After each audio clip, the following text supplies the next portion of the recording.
Welcome to True Crime Insights, where we explore the most shocking and interesting true crime stories. Today, we're going to learn about a shiny story across America, Service Project by Molly and Tom Martins.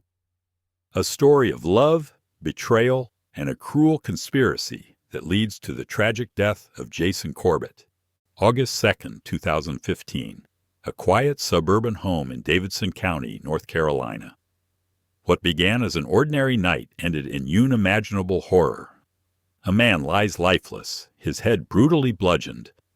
Beside him, two figures, a father and daughter, claim it was all in self-defense. But as investigators peel back the layers of their story, the line between truth and deception blurs. This is the story of Molly and Tom Martins, and the night everything changed. In the world of true crime, few cases have captured public attention like that of Molly Martins and her father, Tom. The brutal killing of Jason Corbett, Molly's husband, shocked not only their community, but the entire nation. What seemed like a tragic but straightforward case of domestic violence quickly spiraled into a tangled web of lies, manipulation, and deep-seated resentment. To understand what really happened that night, we need to go back to the beginning and unravel the complex relationships that set the stage for this horrific crime.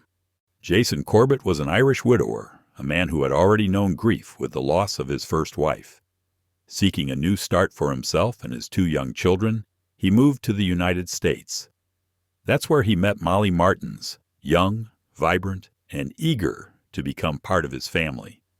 But beneath the surface of their seemingly happy marriage, tensions were brewing, tensions that would eventually explode in the most violent way possible.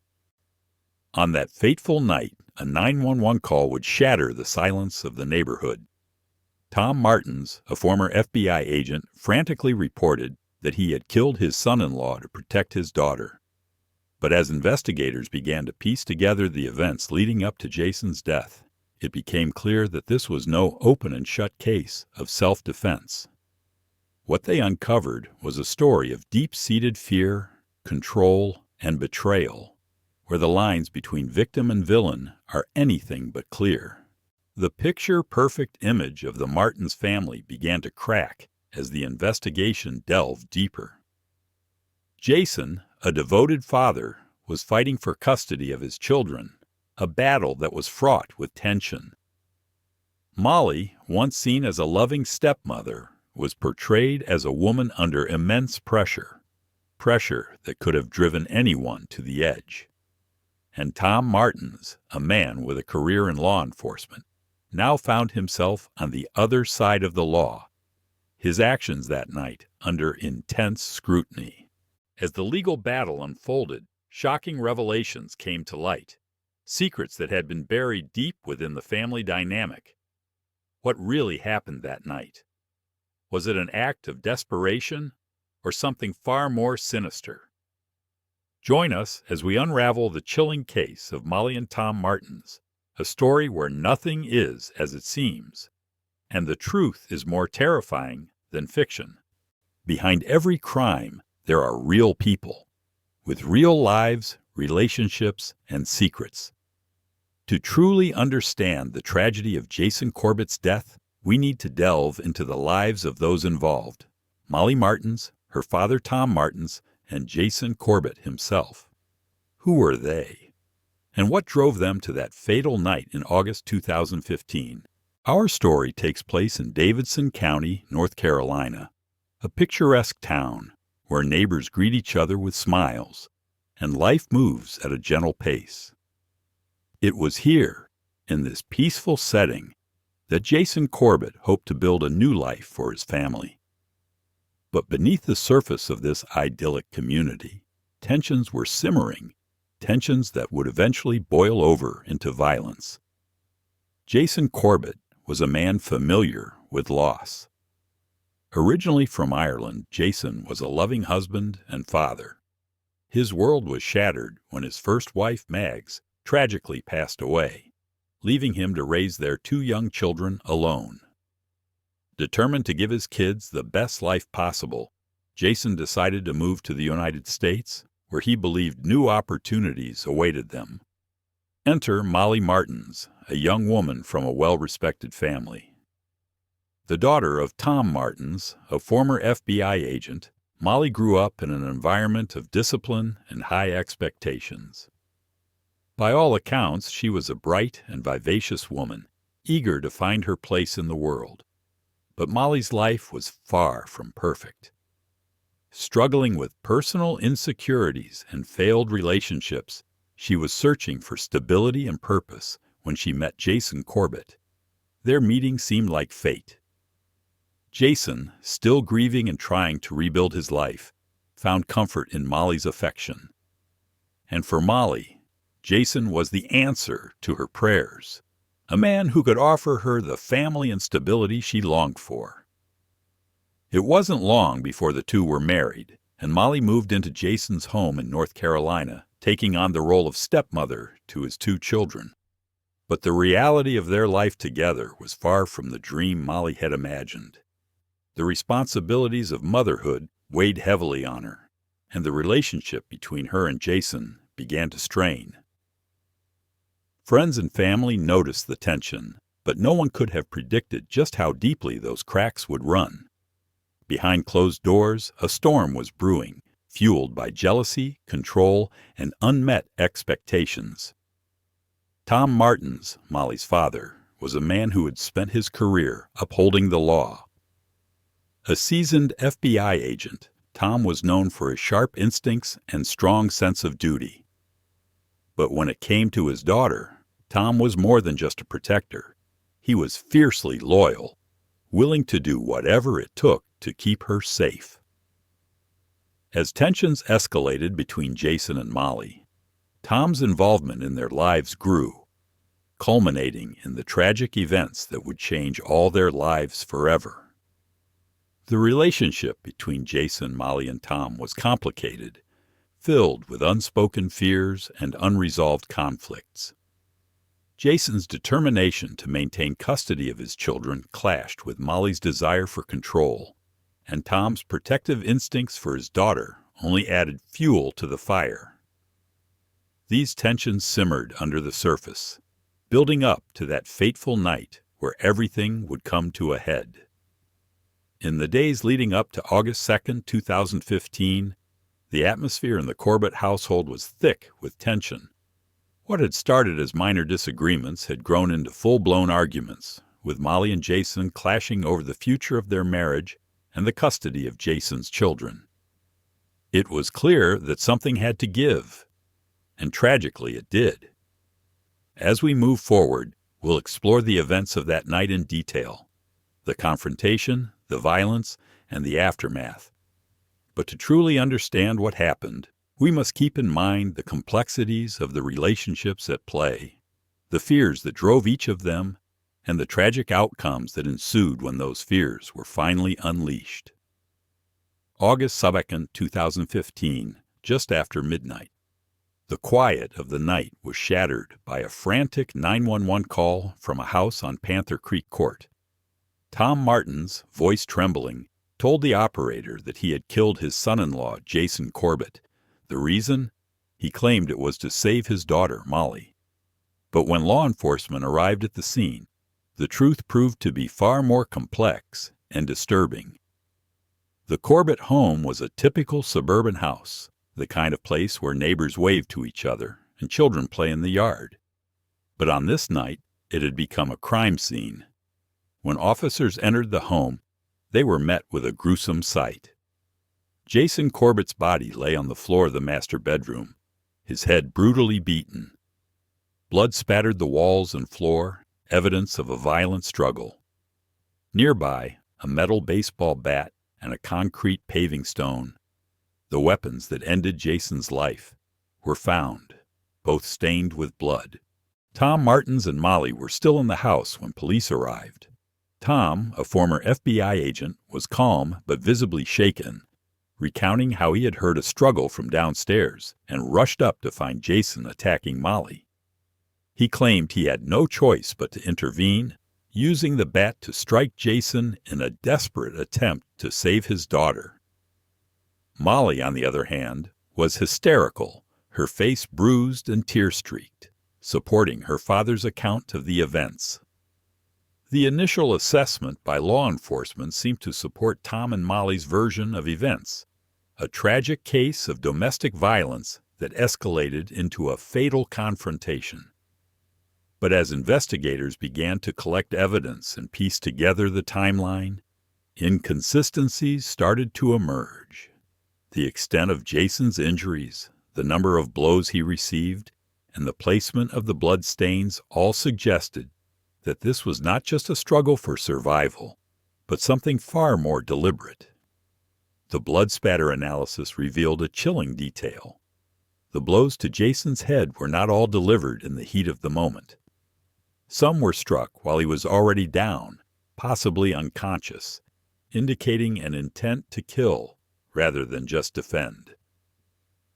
This revelation shifted the investigation from self-defense to possible murder, with both Tom and Molly now facing intense scrutiny. Neighbors and friends of the family were stunned. Many knew Jason as a loving father dedicated to his children and his job.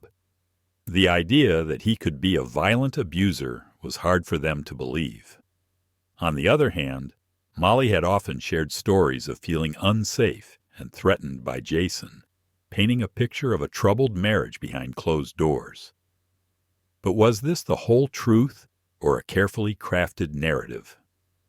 As the sun rose over Davidson County, the Corbett home remained cordoned off, with detectives continuing their work inside. Forensic evidence was bagged and tagged, witness statements were taken, and the full scale of what had occurred began to come into focus. But with each new piece of evidence, the story became more complicated, raising more questions than answers.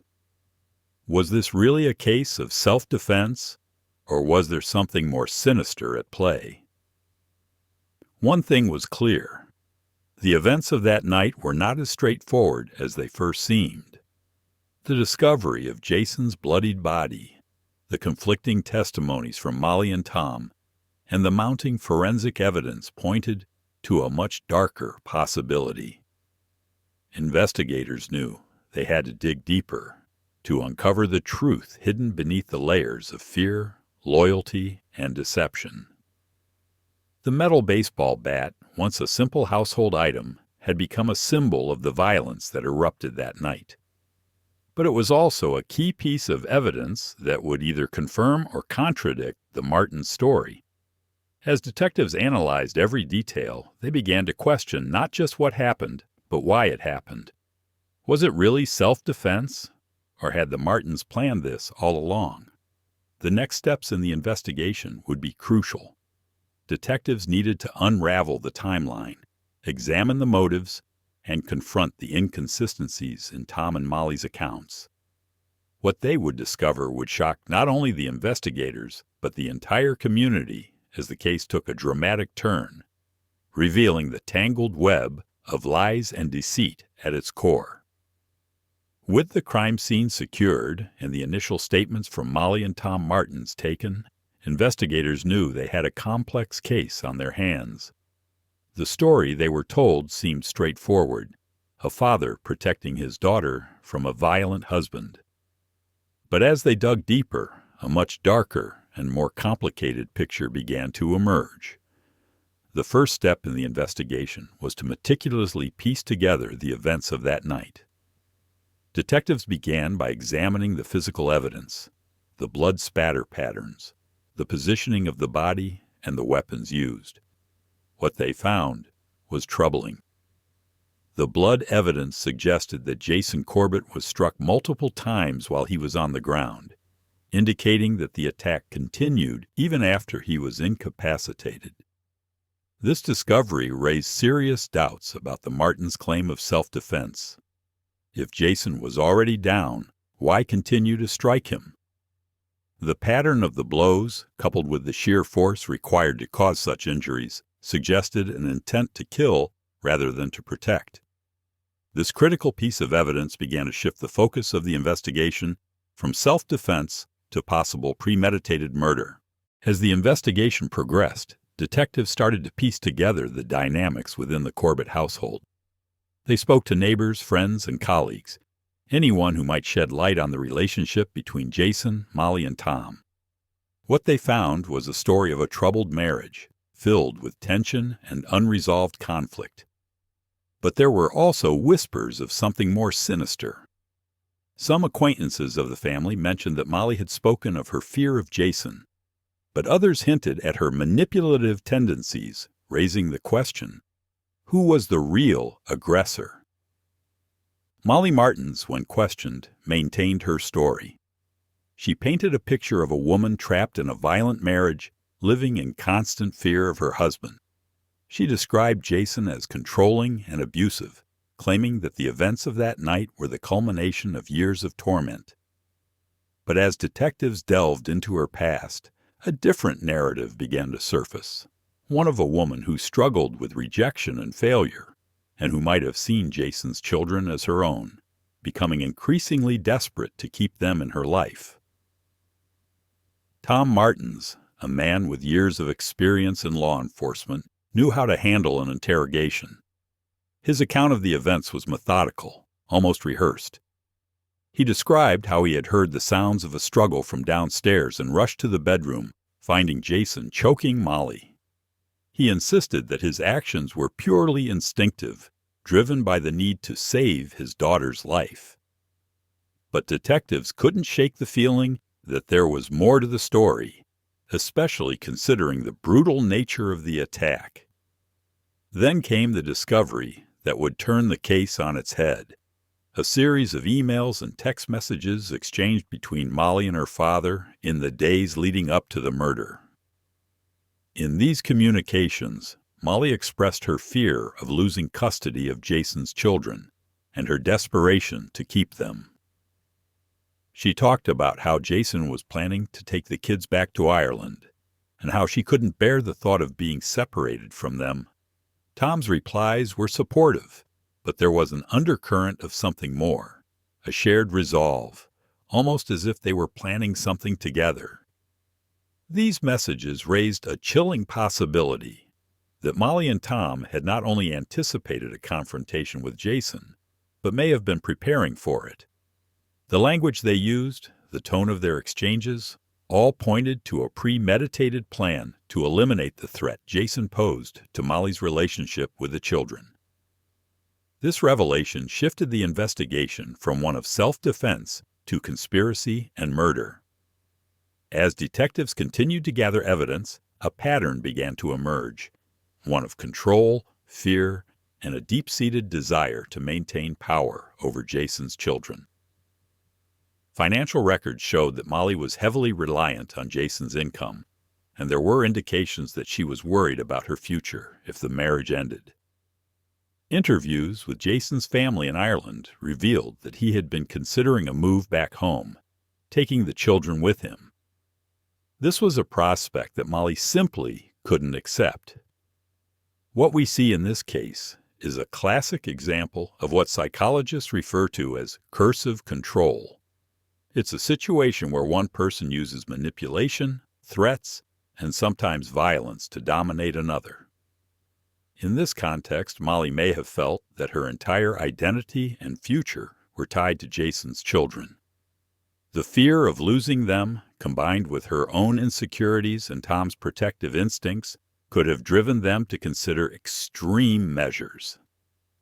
With the pieces of the puzzle coming together, detectives knew they had to act fast. The evidence was mounting, from the forensic analysis to the digital communications to the psychological profiles, all pointing to a planned and deliberate act of violence. The Martins story of self-defense was unraveling, and the truth was finally coming to light. But before justice could be served, they had to ensure that their case was airtight, ready to stand up in court against what would surely be a fierce defense. As the trial approached, the community watched with bated breath. What had started as a seemingly straightforward case of domestic violence had transformed into a chilling tale of premeditation, conspiracy, and murder. The courtroom would soon become the battleground, where the true motives of Molly and Tom Martins would be laid bare, and the fate of all involved would be decided. The stage was set for one of the most gripping courtroom dramas in recent memory. But would the prosecution be able to prove beyond a reasonable doubt that this was not an act of self-defense, but a cold-blooded murder? And would the defense be able to convince the jury that Molly and Tom were the real victims, pushed to the brink by a violent man? The truth was about to be revealed, and it would shock everyone. November 2016. The trial of Molly and Tom Martins begins in the Davidson County Courthouse. What had been a deeply private tragedy was now a very public legal battle, with the eyes of the nation fixed on the courtroom. Would the Martins be seen as a father and daughter driven to protect themselves from a violent man, or would the jury find them guilty of a cold-blooded, premeditated murder? The prosecution was determined to paint a clear picture of what they believed had happened on the night of August 2, 2015. They argued that Jason Corbett was not an abusive husband, but a man caught in the crosshairs of a sinister plot. The key evidence was presented: the blood spatter analysis, the autopsy report detailing the brutal nature of Jason's injuries, and the digital communication between Molly and Tom that suggested premeditation. The defense, however, had a very different story to tell. They argued that Jason was indeed a violent man whose abuse had driven Molly to the edge. Tom Martins, they claimed, had acted as any father would, to save his daughter's life. The defense painted Jason as a man with a dark side, hidden from those outside the home, and portrayed Molly as a victim who had endured years of psychological and physical abuse. The trial was filled with emotional testimonies from both sides. Jason's family, flown in from Ireland, described him as a loving father who would never have hurt his children or wife. They spoke of his dedication to his family and his plans to return to Ireland, where he believed his children would have a better life. Their testimonies were heartbreaking, painting a picture of a man who was taken from them far too soon. On the other side, Molly's friends and supporters testified to her character and the fear she lived with. They described her as a woman trapped in an abusive relationship, constantly afraid for her life and the lives of her stepchildren. They spoke of the numerous times Molly confided in them about Jason's violent outbursts, painting him as a man with a dangerous temper. But the most critical moments of the trial were the testimonies of the forensic experts. The prosecution's experts presented the evidence that suggested Jason was struck repeatedly while on the ground, a fact that didn't align with the Martins' story of a chaotic struggle. The defense, however, challenged these findings, arguing that the violence was a result of a desperate fight for survival, not premeditated murder. As the trial drew to a close, both sides made their final appeals to the jury. The prosecution urged the jurors to see the Martins' actions for what they believed them to be: a calculated plan to rid themselves of Jason. The defense, however, implored the jury to consider the fear and desperation that drove Tom and Molly to act. The jury's decision would hinge on whether they believed this was a case of self-defense or a cold-blooded murder. The jury deliberated for hours, carefully weighing the evidence, the testimonies, and the arguments from both sides. The tension in the courtroom was palpable as everyone waited for the verdict. Would the jury side with the prosecution, or would they believe the defense's story of a desperate act of self-preservation? When the jury finally returned, the courtroom held its breath. The verdict would determine not only the fate of Molly and Tom Martins, but also how the tragic death of Jason Corbett would be remembered. The jury foreperson stood, and the words that followed would send shockwaves through the courtroom. The jury's decision was clear. They believed that Molly and Tom Martins had acted with malice, that their actions went beyond self-defense and into the realm of murder. The courtroom was filled with emotion. Jason's family weeping with relief, Molly and Tom in stunned silence, their lives forever changed by the jury's verdict. For Jason Corbett's family, the verdict was a measure of justice for the man they loved and lost. But for Molly and Tom Martins, it was the beginning of a new chapter, one behind bars. Their sentences would be debated, appealed, and scrutinized in the years to come, but the stain of the conviction would follow them for the rest of their lives. Tom Martins, a man who had spent his life in law enforcement, now found himself on the other side of the law, a convicted murderer.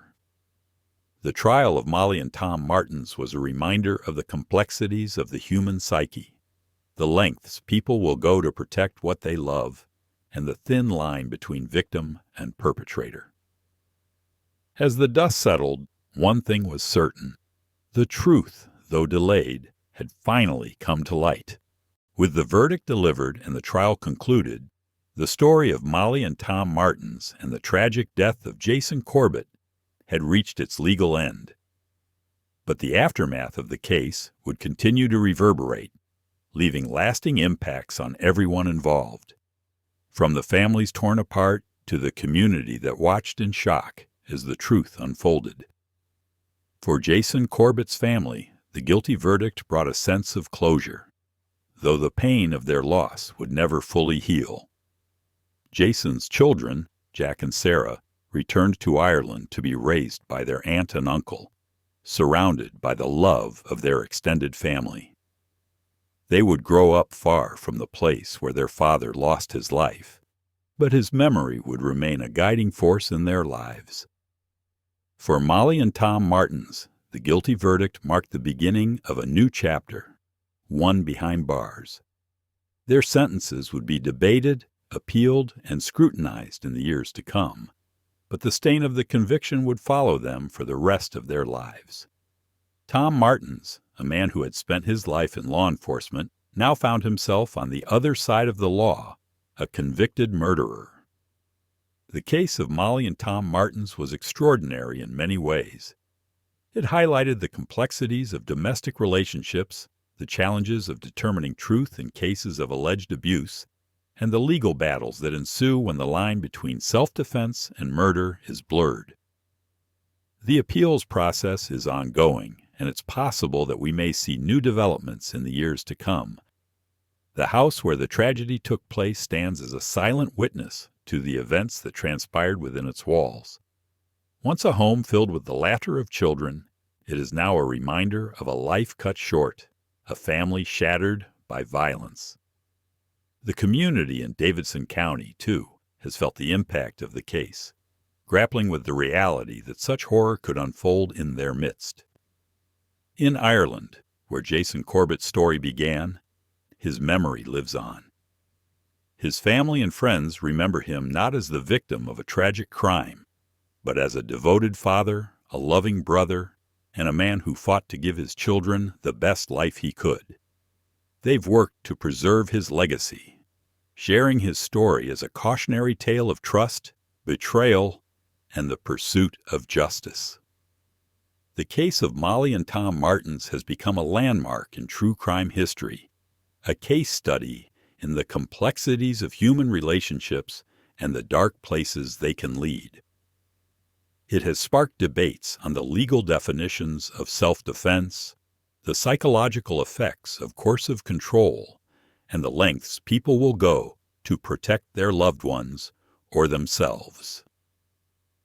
As we close this chapter, we are reminded that the search for truth is never easy, especially when the lines between right and wrong, victim and perpetrator, are blurred. But in the end, justice was served, not just for Jason Corbett, but for everyone who seeks the truth in the face of unimaginable tragedy. Thank you for watching True Crime Insights. If you found this story compelling, don't forget to like, subscribe, and share. Join us next time as we delve into another shocking and intriguing true crime case. Until then, stay safe and always seek the truth.